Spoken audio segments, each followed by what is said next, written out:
नमस्कार, मैं हूं मंगलेश्वर और आज हम एक बार फिर ट्राइबल डिपार्टमेंट पे ही बात करेंगे क्योंकि अभी लगातार हम उस पे ही आपको खबरें दिखा रहे हैं।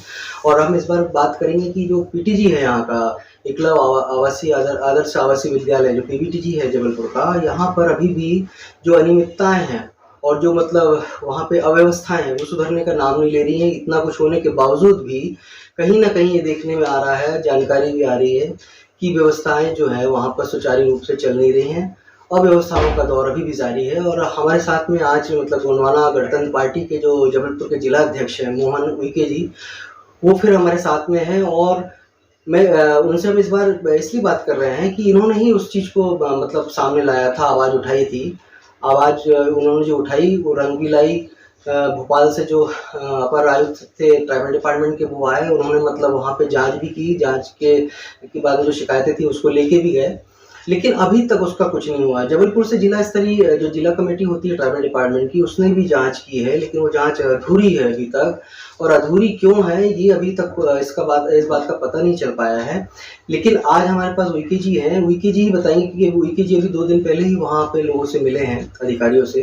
तो हम उनसे ही जानने की कोशिश करेंगे कि उनसे क्या। उइके जी, बहुत स्वागत है आपका। तो ये मतलब जो मामला इतना उठाया था आपने, अभी फिर क्या गए थे वहाँ पे, क्या बातचीत हुई अधिकारियों से? अभी पिछले दिवस जब मैं गया था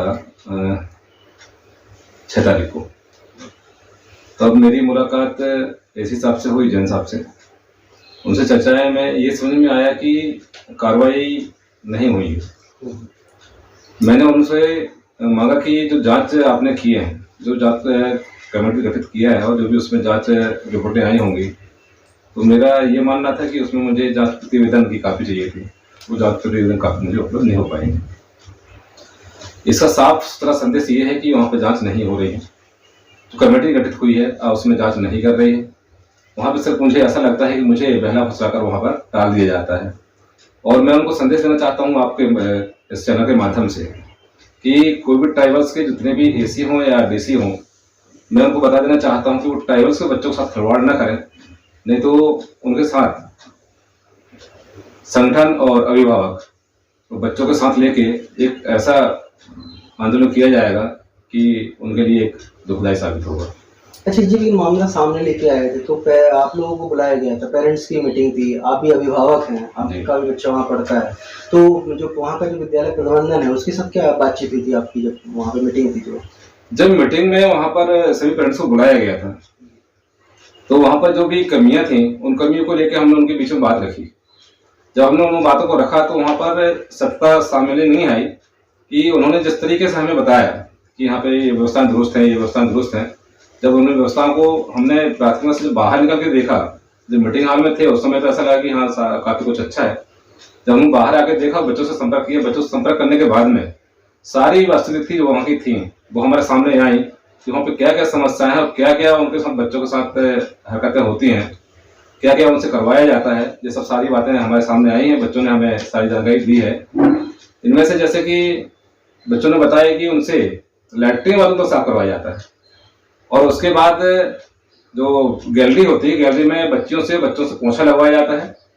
कभी कभी तो ऐसा होता है कि बाहर जो बिल्डिंग का परिसर जो होता है, बिल्डिंग के परिसर के बाहर घास फूस भी साफ करवाई जाती है और नाली भी साफ करवाई जाती है। वहाँ पर कोई भी ऐसा सफाई कर्मचारी उपलब्ध नहीं रहता है। ये जानकारी में बच्चों ने दिया है। और काफ़ी भोजन और पढ़ाई, शिक्षा, खेल, गणवेश और स्टेशनरी के सारी ऐसे विषय में उन्होंने बताया कि कोई व्यवस्था वहाँ पर दुरुस्त नहीं है। इसका भी इतनी व्यवस्था दुरुस्त नहीं हो पा रही है, तो इसके पीछे क्या कारण मानते हैं आप? वजह क्या होगी? सबसे पहले वजह तो यह है कि वहाँ पर नियमानुसार ट्राइबल्स का प्रचार होना चाहिए और वो भी स्थायी होना चाहिए। ट्राइबल्स के अधीक्षक होना चाहिए, क्योंकि उनको आदिवासियों की रीति रिवाज, परंपरा, संस्कृति जो बच्चों को समाहित होना चाहिए, देना चाहिए, वो नहीं दे पा रहे हैं। और आदिवासी कल्चर क्या होता है उसकी जानकारी उनको पूर्णतः नहीं होती है। आदिवासी कल्चर से बच्चे निकल के आते हैं, जब बचपन से उनका थोड़ा सा एक उम्र हो जाती है 6 साल, 8 साल, 10 साल, तो उनको उस कल्चर में रहते हैं। और उनकी एक डाइट जो होती है बच्चों की वो अत्यधिक होती है, क्योंकि बच्चे बहुत मेहनती होते हैं, खासतौर पे आदिवासी समाज के बच्चे। तो उनको डाइट में भी, खाने में भी बहुत सारी कमियां हैं, और अभी ये कमियां वहाँ तक पूरी नहीं हो पा रही हैं। और बच्चों को अभी मैं देख रहा हूँ काफ़ी समय से कि बच्चों ने जो डाइट उनको चाहिए वो उपलब्ध नहीं हो पा रही है। अभी जब तक मैंने शिकायत किया, शिकायत करने के बाद ही वहां पर जो मेनू चार्ट लगा है वो उसके बाद लगा हुआ है, और मेनू चार्ट के आधार पर अभी भी उनको भोजन उपलब्ध नहीं होता है। और ना ही चाय दिया जाता है और नाश्ता दिया जाता है, कुछ भी ऐसा नहीं दिया जाता है। थोड़ा सा कुछ दे दिया उनको फॉर्मेलिटी के लिए, बस यही हो रहा है, इसके अलावा कुछ नहीं। अच्छा, आप पिछली बार जब वहाँ पे मीटिंग थी प्रबंधन के साथ, तो आप छात्रावास का भी दौरा किए, तो बताया गया कि मतलब एक छात्रावास में 110 बच्चियों का मतलब रहने की व्यवस्था, लेकिन 220 बच्चियां रह रही हैं। हाँ, एक ही बिल्डिंग में अधीक्षिका महोदय के उसमें मुझे जानकारी मिली सफाई को लेके, और वहाँ की जो अव्यवस्थाएं हैं, वाशरूम और लैट्रिन वगैरह, तो जो गंदे होते हैं, और वहाँ पे काई वाई वगैरह लगी करके बच्चों ने शिकायत किए थे। तो मैंने पूछा, तो मैंने कहा मैडम कैसी व्यवस्था है, अव्यवस्थाएं क्यों? तो उन्होंने बोला सर कि यहाँ पर 110 बच्चों की जगह 220 बच्चे यहाँ पर रह रही हैं। तो उस जगह पर थोड़ी कंजेस्टेड भी और हो जाता है, और वहाँ पे ज्यादा बच्चे होने के कारण थोड़ी गंदगी रहती है, तो उसको दुरुस्त नहीं कर पा रहे हैं। और बोले कि अभी गुरुकुलम को एक बिल्डिंग दे दी गई है, और गुरुकुलम का जो भवन है पनागरम करके तैयार हो चुका है, आने वाले समय कुछ समय में उन बच्चों को वहाँ पर शिफ्ट कर दिया जाएगा, तो ये वाली बिल्डिंग उनको दे दी जाएगी। तो अभी जैसे अभी ये हफ्ता 2 हफ्ता हो रहा है उस घटना को लेकर, मतलब जो शिकायत हुई थी, फिर आप लोग भी जांच में मतलब गए थे, आप लोग को बुलाया था, मतलब बातचीत वगैरह हुई, उसके बाद से हम बच्चों को बताया कि वहाँ की व्यवस्थाओं में कुछ सुधार है कि नहीं? अभी एक पेरेंट्स है, वो अपने बच्चों से मिलने गए थे, उनके माध्यम से मुझे मालूम हुआ कि जो भी वहाँ पर अभी ऐसा कोई सुधार नहीं हुआ है, जो स्थिति पहले थी वो वैसी स्थिति अभी निर्मित हो रही है। उसमें किसी भी तरीके से शिक्षा को लेके, स्वास्थ्य को लेके, या फिर खेल कूद, या फिर और अन्य सुविधाएं जो होती हैं, उसमें कोई सुधार नहीं हुआ। सिर्फ खाने में थोड़ा सा सुधार आया है, और अभी चाय बिस्कुट वगैरह देने लगे हैं, वैसी जानकारी में आया है। नहीं, लेकिन अभी तो खैर पीटीजी में थोड़ा सुधार बता रहे हैं कि ऐसा हुआ है, लेकिन उतना नहीं हुआ जितना होना चाहिए। नहीं, नाम मात्र का अभी वो शिकायतें हुई हैं जो बैठकें हुई हैं अभिभावकों की, पहली बार बैठक हुई है अभिभावक की। अच्छा, लेकिन एक चीज और भी सामने आ रही है कि जी, वो शायद आपको जानकारी में होगा कि वहाँ पे जो मेस है, एक ही मेस में लड़का लड़कियों का खाना बन रहा है 480 बच्चों का, जो कि अलग अलग होना चाहिए, लड़कियों का अलग होना चाहिए मेस, और लड़कों का अलग होना चाहिए। और फिर वो लेबर भी कम है, तो लेबर कम होंगे तो बनी बात, जाहिर सी बात है कि फिर खाना पीना जो बनेगा वो ठीक ढंग से बनेगा नहीं। तो आपको क्या लगता है कि अलग अलग मेस होना चाहिए? ये तो गुरुकुलम में लग रहा है उसकी भी मेस अलग है। मैंने देखा हूँ वहां पर जाके, और उसकी वास्तविक मैंने जानने की कोशिश किया। वहां पर कायदे से 240 बच्चों के बीच में 7 वर्कर्स होना चाहिए, जो एक अच्छे रसोइया हों, उनकी एक पूरी टीम होना चाहिए। उस हिसाब से जोड़ा जाए तो दोनों बच्चियों और बच्चों को मिलाकर जो छात्रा हैं, 480 छात्रा हैं, उनको 480 के माध्यम से उनको 14 लोगों की एक टीम होना चाहिए, और 14 लोगों के साथ मेस भी उनका अलग अलग होना चाहिए। अभी मेरी जानकारी में आया है कि मेस भी एक ही है, और एक जगह खाना खिलाया जा रहा है। उसमें दूसरी ये है कि अभी उनको छात्राओं को अलग कर दिया गया खाने के लिए, और छात्र जो है वो मेस में ही खाना खाते हैं, और छात्राओं के लिए ट्राली में खाना लेके जाया जाता है, हॉस्टल में जाया जाता है। और वहां पर खाने में बीच बीच में ऐसा होता है, कभी कीड़े चावल में आ जाते हैं, या फिर दाल सब्जी में आते हैं। मजबूरन बच्चों को खाना खाते खाते भूखा रहना पड़ता है, उस भोजन को बाहर जाकर फेंकना पड़ता है। ऐसी बहुत सारी समस्याएं हैं वहाँ।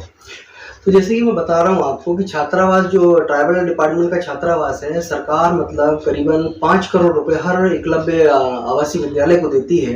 तो ये जितने भी प्रिंसिपल होते हैं वहाँ पे, सबकी निगाहें जो होती है उस 5 करोड़ पे ही होती है। वो 5 करोड़ को साल में कैसा खर्च किया जाए, तो सारा, अभी मैं आपको एक चीज और बताऊंगा, उस पर हम जल्दी कार्यक्रम बनाएंगे कि मैं आपको बता रहा हूँ कि एक लोक शिक्षण विभाग का एक लेटर है, जिसमें प्रिंसिपल को भी 2 पीरियड पढ़ाना है। कोई भी प्रिंसिपल पढ़ाता नहीं है, सारे वो पैसा कमाने में ही लगे हुए हैं। तो ये इस पे क्या आपको, इस पे आवाज उठाएंगे आप? बिल्कुल उठाएंगे, और इसमें शिकायत हो रही है पढ़ाई के लिए। बच्चों ने ये भी बताया है हमसे कि सारे क्लासरूमों में कैमरे लगे हुए हैं। पढ़ाई के समय में कुछ टीचर जो हैं बच्चों को ना पढ़ा करके वो मोबाइल में जूझते रहते हैं। जब सारे क्लासरूमों में कैमरे लगे हुए हैं तो क्या प्राचार्य महोदय नहीं कहते हैं कि कौन सा टीचर पढ़ा रहा है कि नहीं पढ़ा रहा है? मतलब ये तो मैडम जानती होंगी कि टीचर पढ़ा रहा है नहीं पढ़ा रहा है, तो ये तो उनको संज्ञान में लेना चाहिए, तो पढ़ाई के लिए प्रेरित करना चाहिए। वो तो सब नहीं कर पा रहे हैं। इसमें पूरी हिला वाली जो है प्राचार्य महोदय की है, और प्राचार्य महोदय बहुत ढीला रवैया है, उनका रवैया ठीक नहीं है। ऐसे प्राचार्य को वहाँ से हट जाना चाहिए। वो जो यहाँ की एक कमेटी बनाई गई थी डीसी ऑफिस से, वो डीसी ऑफिस के अबरार खान मतलब उनके नेतृत्व में उन्होंने जाके देखा था। उन्होंने कहा था वहाँ पे पीटीजी में कि प्रिंसिपल को बोल के आए थे कि भाई आपको 2 पीरियड पढ़ाने हैं सोशल साइंस के, लेकिन मैडम पढ़ाती ही नहीं है। अब वहाँ पढ़ाई प्रिंसिपल तो क्या, प्रिंसिपल के अंडर में जो भी शिक्षक वहाँ पे आते हैं, पढ़ाई तो वो भी नहीं करवाते हैं।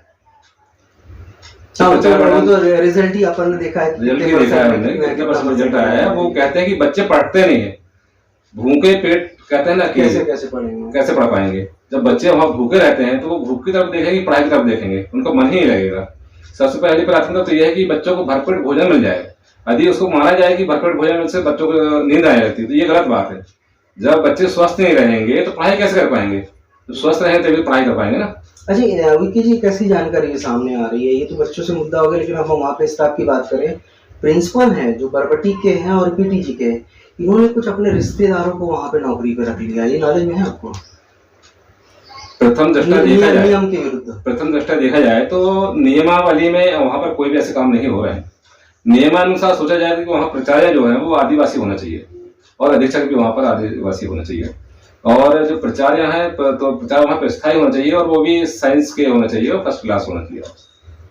दूसरी बात रही कि वहाँ के जो अधीक्षिका है वो मिडिल प्राथमिक अभी प्राथमिक शिक्षा है, वहाँ पर मिडिल स्कूल से शिक्षिका होना चाहिए, तब जाकर वो वहाँ की व्यवस्थाएं दुरुस्त हो पाएंगी और वहाँ के जो प्रचार है वो एक्टिव हों, बच्चों के प्रति, शिक्षा के प्रति, खेल के प्रति सारे साधन संसाधन जो वहाँ पर हैं शिक्षा को लेकर के, गणवेश वगैरह हैं, गणवेश भी बच्चों को गणवेश नहीं मिले हैं, वहाँ पर स्टेशनरी उपलब्ध नहीं हो पा रही है। अभी इतना समय निकल गया है इस सत्र का और ये सारी सुविधा वहाँ पर नहीं हो पा रही है, तो कहीं ना कहीं प्रचार की ये जो अपन बात कर रहे थे कि इनने अपने रिश्तेदारों को रख लिया है नियम विरुद्ध, ये जानकारी है आपको? ये जानकारी तो नहीं है, लेकिन ऐसा लगता है मुझे कहीं ना कहीं कि यदि आपने एक प्राथमिक की शिक्षिका को अधीक्षक बनाया है तो ऐसा वहाँ पे लगता है हुआ होगा। हाँ, हुआ। तो मैं आपको बताना चाहूंगा, हम उस पर बहुत जल्दी कार्यक्रम दिखाने वाले हैं कि ये एकलव आवासीय विद्यालय जो पीवीटीजी है जबलपुर का, 2 पीवीटीजी 3 है यहाँ पर एकलव्य, जो पीवीटीजी है वहाँ पर प्राचार्य ने अपने रिश्तेदारों को मतलब नौकरी पे रख लिया है, उसको पद दे दिया है, जो कि नियम विरुद्ध है। जो कमेटी बनी थी वो कमेटी में भी उस मतलब वो नियम, जो कमेटी बनाई गई थी कमेटी को कायदे से उसको देखना चाहिए था, लेकिन कमेटी को भी पता नहीं है और कमेटी के बगैर पूछे मतलब उसको रख लिया है। सेम यही कंडीशन बरबटी की है। वहाँ पे जो डेहरिया प्रिंसिपल हैं, डेहरिया साहब, तो डेहरिया साहब ने भी अपने भतीजों को, तो जो अभी देखिए अगर राजनीति बात करें तो दूसरी पार्टियां बोलती कि परिवारवाद नहीं चलना चाहिए, परिवारवाद साहब हर जगह है और खास तौर पे विद्यालय में आपको देखने मिलेगा। तो हम बहुत जल्दी ये परिवारवाद को खत्म भी करेंगे और परिवारवाद को मतलब हटाने की कोशिश करेंगे।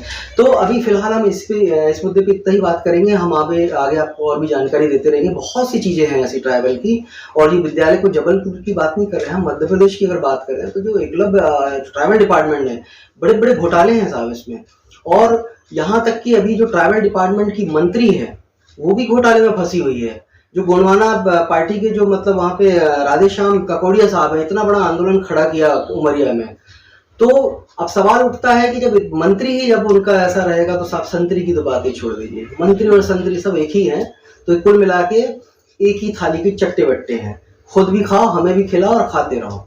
तो हम ये हमारा सिलसिला जारी रहेगा और आज के लिए इतना ही। बाकी हम नेक्स्ट एपिसोड में आपको बताएंगे और भी खुलासे करेंगे, खासतौर पे ये परिवारवाद जो चल रहा है इसके बारे में। तब तक के लिए आगे दीजिए। नमस्कार। जय श्री राम।